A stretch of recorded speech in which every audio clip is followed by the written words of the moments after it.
ધાંગધ્રાની સરકારી હોસ્પિટલમાં ગાયનેક ડોક્ટરના અભાવ સામે આવ્યા છે। ગર્ભવતી અને પ્રસૂતા મહિલાઓને ભોગવવી પડી રહી છે હાલાકી। સુરેન્દ્રનગરમાં આરોગ્યની કથળતી પરિસ્થિતિ વચ્ચે હવે ગાયનેક ડોક્ટરો પણ સરકારી હોસ્પિટલમાં અભાવમાં રહી છે। પ્રસૂતા મહિલા દર્દીઓનો રોષ વ્યક્ત કર્યો તો સરકારી હોસ્પિટલમાં ડોક્ટર ન હોવાને કારણે હાલ સગર્ભા મહિલાઓએ સુરેન્દ્રનગર, રાજકોટ અને ખાનગી હોસ્પિટલમાં લઈ જવામાં આવ્યા હતા। આરોગ્ય પાછળ કરોડોનો ખર્ચ પણ સુવિધા ન મળે અને ડોક્ટરો ન હોવાના પગલે રોષ ભભૂક્યો।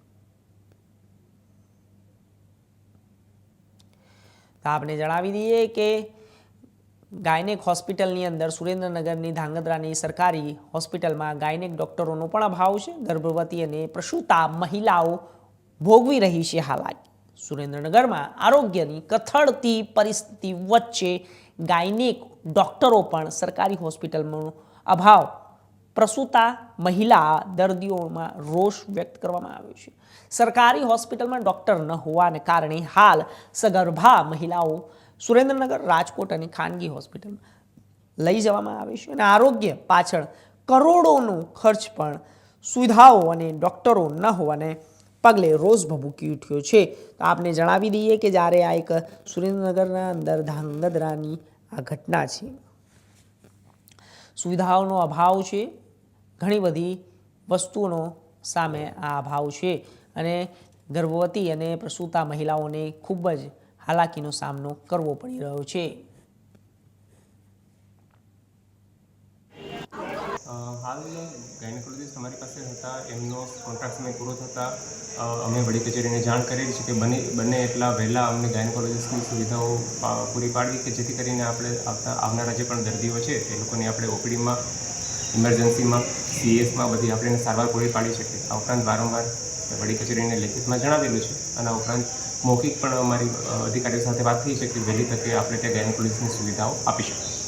હાલ સરકારી હોસ્પિટલમાં અત્યાર સુધીમાં છેલ્લા 1 વર્ષમાં કેટલીક ગાયનેક ઓપીડીઓ અને પ્રસ્તુતિ કેસની ડિલિવરી થઈ શકે છે?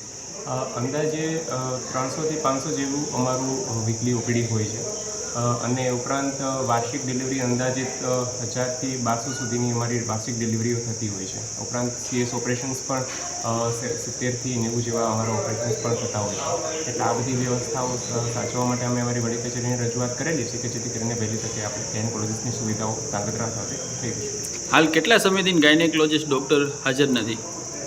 અંદાજે 13 દિવસ જેટલો સમય થયો છે। લાસ્ટ એપોઇન્ટમેન્ટ એમની બોન્ડેડ સમય પૂરો થયો એમને। તો હાલ અત્યારે ગાયનેક પેશન્ટ આવે છે તો એના માટે પેશન્ટને રિફર કરવામાં આવે છે કે પછી શું કરવામાં આવે છે? અમારા મેડિકલ ઓફિસરને જે પ્રાથમિક તાલીમ આપેલી હોય એ પ્રમાણે એ લોકો પ્રાથમિક એમને સારવાર આપી રહ્યા છે, પણ જે જગ્યાએ એમને ગાયનેકોલોજીસ્ટના ઓપિનિયનની જરૂર લાગતી હોય એવા કેસીસને અમે રિફર કરીએ છીએ। તો હાલ કેટલા સમયની અંદર ગાયનેકોલોજી ડૉક્ટર આવી શકે એવી શક્યતાઓ છે સરકારી હોસ્પિટલમાં? વડી કચેરીને રજૂઆત કરેલી છે, એમને કહ્યું છે કે વહેલી તકે આપણે ત્યાં ધાંગધ્રામાં ગાયનેકોલોજીસ્ટની સુવિધાઓ પૂરી થાય એના માટે પ્રયત્ન કરવાનું વડી કચેરી દ્વારા એશ્યોરન્સ આપવામાં આવે। આપણે જણાવી દઈએ કે જ્યારે પાટણ